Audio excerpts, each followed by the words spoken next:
Assalamualaikum warahmatullahi wabarakatuh. Semangat pagi anak-anak soleh-solehah. Gimana nih kabarnya? Mudah-mudahan dalam keadaan sehat ya, dan tetap jaga prokesnya yang 5M. Nah, sebelumnya perkenalkan, nama Ustadzah Nadia Sri Alfiah, biasa dipanggil Ustadzah Nadia, dan Ustadzah Mardia, biasa dipanggil dengan Ustadzah Mardia. Nah, sebelumnya kita mau ngucapin dulu nih Ustadzah. Iya. Selamat Hari Raya Idul Adha 1442 Hijriah. Nah, Ustadzah, berhubung ini kita lagi Idul Adha ya. Iya. Kira-kira kita di sini mau ngapain nih Ustadzah? Mau ngasih info-info penting sama yang keren-keren tentang apa sih yang terjadi di balik Idul Adha. Apa tuh kira-kira? Yuk, kita Simak selanjutnya. Bismillah. Nah, soleh-soleha, perlu kita ketahui bahwa di dalam Islam terdapat 2 hari raya besar. Yang pertama yaitu Hari Raya Idul Fitri, yang kedua Hari Raya Idul Adha. Idul Fitri itu kapan? Idul Fitri itu dilaksanakan pada tanggal 1 Syawal setelah kita melaksanakan saum selama 1 bulan penuh, yaitu pada bulan Ramadan. Kemudian kedua Hari Raya Idul Adha dilaksanakan pada tanggal 10 Dzulhijjah. Sekarang nih kita lagi melaksanakan Hari Raya Idul Adha. Biasanya kalau Idul Adha itu identik dengan berkurban ya. Berkurban bisa dengan sapi, bisa dengan kambing, bisa juga dengan unta. Nah, selain berkurban, ada juga nih perintah untuk melaksanakan haji di bulan Dzulhijjah, tapi bagi orang-orang yang mampu saja. Nah, kenapa Allah memerintahkan kita untuk berhaji dan berkurban? Nah, yang pertama, Allah ingin kedua syariat Islam tersebut menjadi poin syurgawi, ladang pahala, ladang amal soleh dalam ibadah kita. Kedua, syariat tersebut memuat ulang atau napak tilas jejak-jejak ketakwaan Nabi Ibrahim beserta keluarganya yang nilai-nilainya Allah ingin tanamkan kepada hati semua. Kesabaran, ketakwaan, kesungguhan, dan ketegaran iman. Nah, ada hal spesial apa sih yang ada di dalam diri Nabi Ibrahim alaihissalam sebagai Abul Anbiya?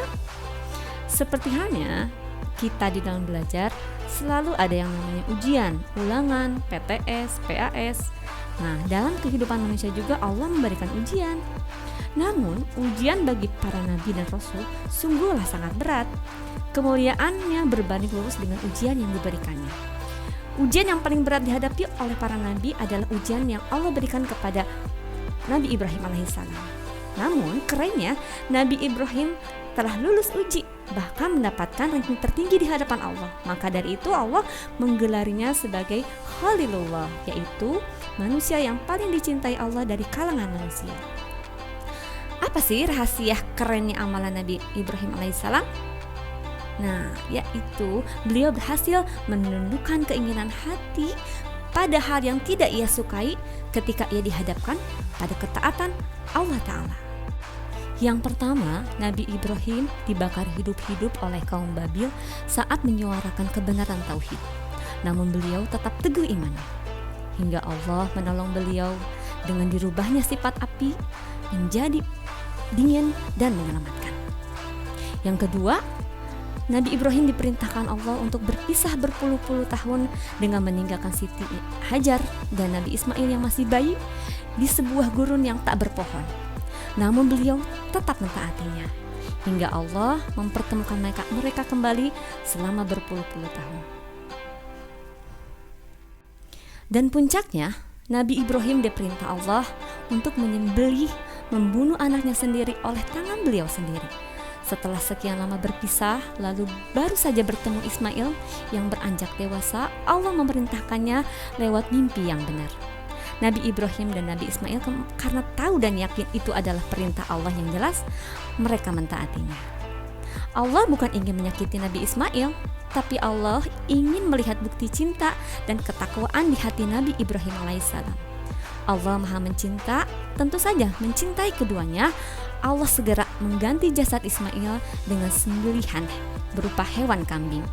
Dengan demikian, Nabi Ibrahim dan Nabi Ismail akhirnya lulus melewati ujian itu dengan sempurna. Nah, Ananda soleh-soleha semua, bagaimana sih supaya kita bisa meneladani ketaatan Nabi Ibrahim? Yang simpel-simpel aja ya. Pertama, kalau kita bangun tidur susah dibangun untuk sholat, kita tetap semangat. Yang kedua, misalnya kalau kita pengennya main terus, tapi disuruh bunda untuk belajar, kita semangat.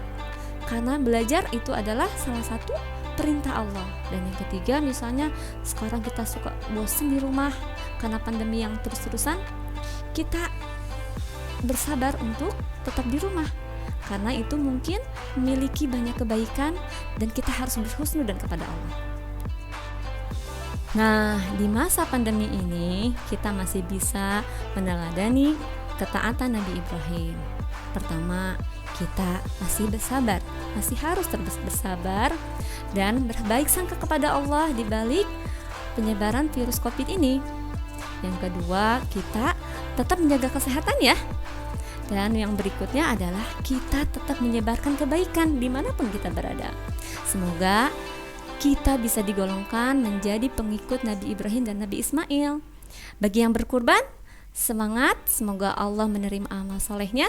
Dan bagi yang belum bisa berkurban, semoga tahun depan diberi rezeki oleh Allah dan bisa berkurban. Dan puasa pada hari Arafah, aku mengharap dari Allah Subhanahu wa Ta'ala menghapuskan dosa 1 tahun yang telah lalu dan 1 tahun yang akan datang. Dan puasa pada hari Asyura tanggal 10 Muharram, aku mengharap dari Allah Subhanahu wa Ta'ala menghapuskan dosa 1 tahun yang telah lalu. Sahih riwayat Imam Muslim.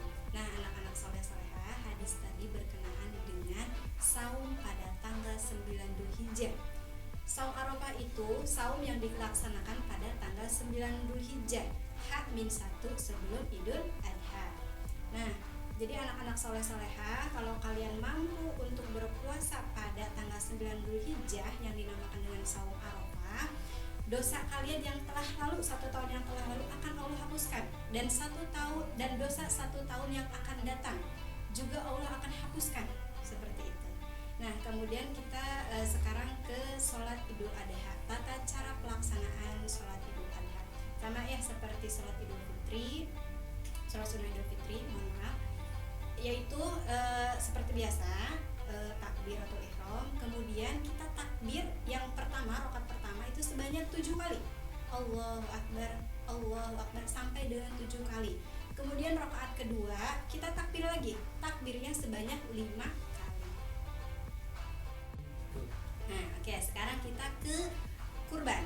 Kurban itu yang tadi Ustadzah sampaikan, bisa dengan sapi, bisa dengan kambing, bisa juga dengan unta ya. Jadi kurbannya itu dilaksanakannya dari hari apa sampai hari apa Ustadzah? Bisanya dari tanggal 10 Dzulhijjah, pas banget Idul Adha. Kemudian di tanggal 11-nya juga bisa, tanggal 11, tanggal 12 dan tanggal 13. Jadi ada 4 hari waktu untuk berkurban. Nah, di keempat hari tersebut kalian tidak diperkenankan untuk puasa. Kalau kalian puasa itu dosa ya. Itu dinamakannya dengan hari tasyrik. Tanggal 11, 12, 13 dinamakan dengan hari tasyrik dan kalian tidak diperkenankan atau tidak boleh berpuasa. Seperti itu. Nah, anak-anak soleh-soleha, gimana nih penjelasan tadi dari Ustadzah dan Ustadzah Mardia? Dapat dipahami? Semoga ilmu-ilmu yang tadi dibahas menambah pengetahuan dan memberikan semangat untuk tambah ibadahnya dan belajarnya. Amin. Amin. Nah, anak-anak soleh-soleha, sekian dari Ustadzah dan Ustadzah Mardia. Mudah-mudahan ilmunya bermanfaat, tetap jaga prokes, jangan main, dan semoga kita cepat bertemu di sekolah ya. Amin, amin ya rabbal alamin. Tutup ya, Ustadzah, Iya. Billahi taufiq wal hidayah. Assalamualaikum warahmatullahi wabarakatuh.